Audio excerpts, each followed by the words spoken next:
Hello, I'm Alina. Welcome back to my channel.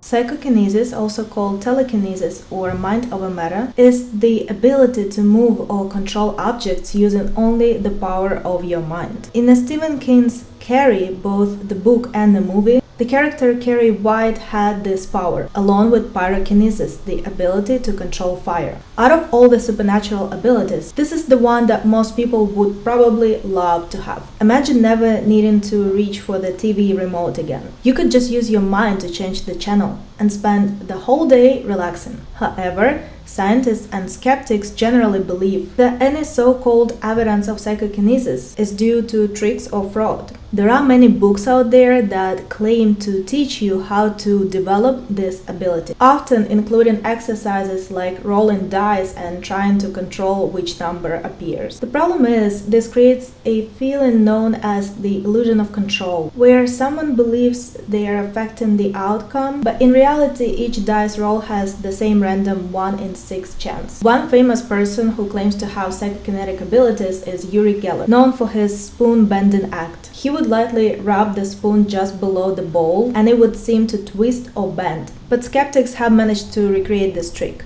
without claiming to have any special powers, suggesting that it's all just clever sleight of hand.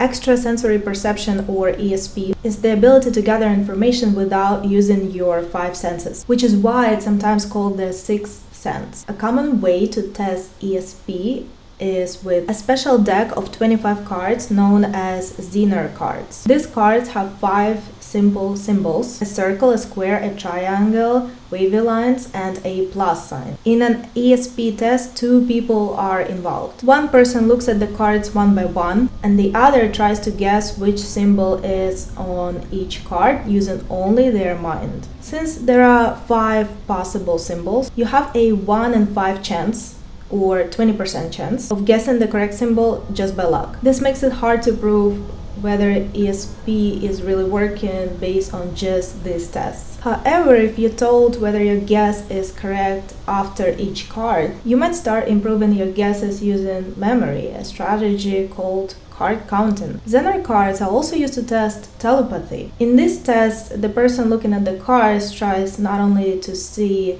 the symbol, but to send the image to the other person mentally. Still, on average, people guess correctly about 20% of the time, which is what you'd expect from chance alone.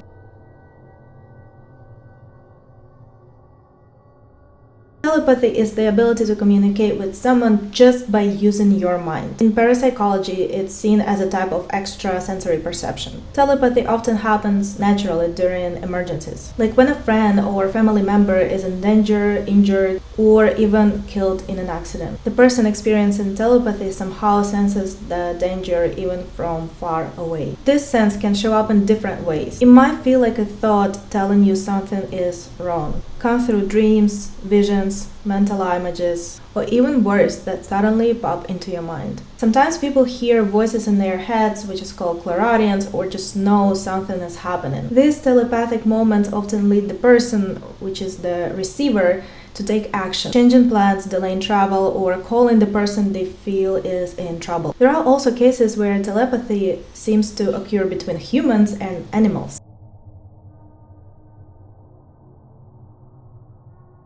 Clairvoyance is the ability to receive information without using your normal senses, like sight or hearing. It's different from telepathy because it doesn't involve getting thoughts from another person. People who claim to have clairvoyance often say they get the information from the spirit world. A similar ability is clairaudience, which means hearing messages from the spirit world, even though no one is actually speaking. One well-known clairaudient was Doris Stokes, a British spiritualist who was famous for her abilities. Some people who believe in clairvoyance think that most of us are born with this ability. As we grow up, we lose it because we learn to focus on what's considered normal. To help bring back this lost skill, many institutes offer courses to retrain people to tap into their clairvoyant abilities from childhood.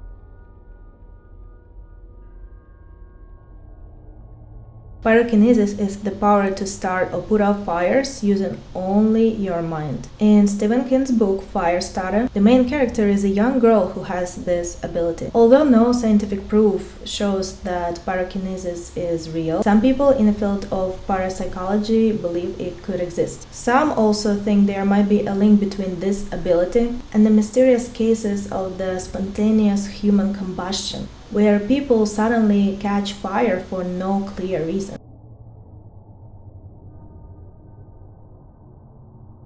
Psychometry is a skill where someone can gather information just by touching an object. For example, a person with this ability might hold a stranger's watch or wallet, and by focusing on it, learn things about that person's past, present, or future. This idea is often used in stage performances or seances, where people give personal items to a psychic or medium to be read. Psychometry also plays a key role in Stephen King's novel The Dead Zone, 1979, and its 2002 TV adaptation where the character Johnny Smith has visions through touching objects.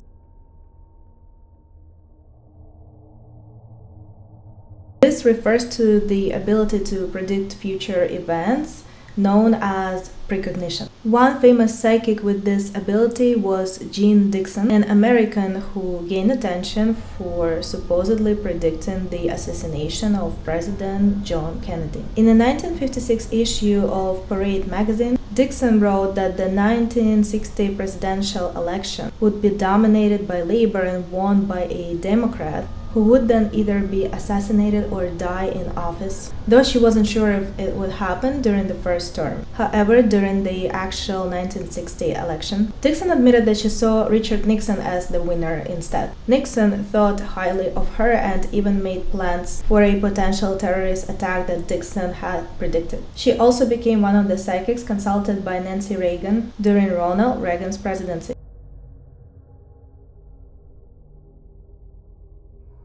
Bilocation is the idea that a person can be in two places at the same time. Saint Pio of Pietrelcina, a well-known saint who had stigmata, wounds like those of Jesus, was believed to have this power. Unlike astral projection, which is more of a spiritual experience, bilocation is thought to be a physical ability. Some friends of the occultist Aleister Crowley, he could bilocate, but he supposedly wasn't aware when it happened. Even though it's rare, bilocation has been talked about for centuries. Mystics, saints, monks, and other spiritual or magical people are said to have experienced it or even controlled it. Some people believe this also explains stories of people appearing to their loved ones right before they die.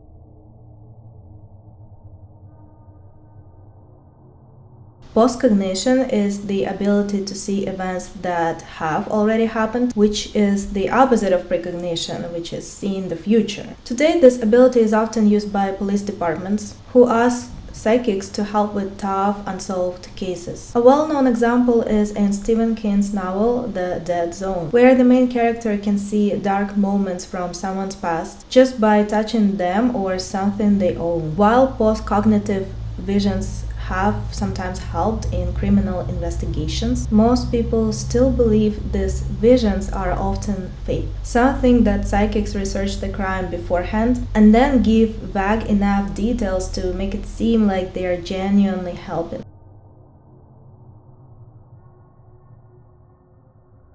Astral projection is the idea that a person can spiritually leave their body and travel great distances just by using their mind. Unlike bilocation, where a person appears in two places at once, with astral projection, the second body is more like a spirit. This concept has been around for thousands of years, going back to ancient China and other early cultures. Many people are skeptical about astral projection because the only real proof usually comes from those who claim they can do it. However, a researcher named Dr. Charles Start did a study in 1967 that suggested there might be some truth to it. In his study, a person trying to astral project couldn't figure out a 5-digit number placed in another room, but they did describe some things the technician was doing during the experiment. Start said this could hint at a possibility of extrasensory perception, though the evidence wasn't strong enough to be definite. Thank you for watching, and I'll see you in the next one. Bye!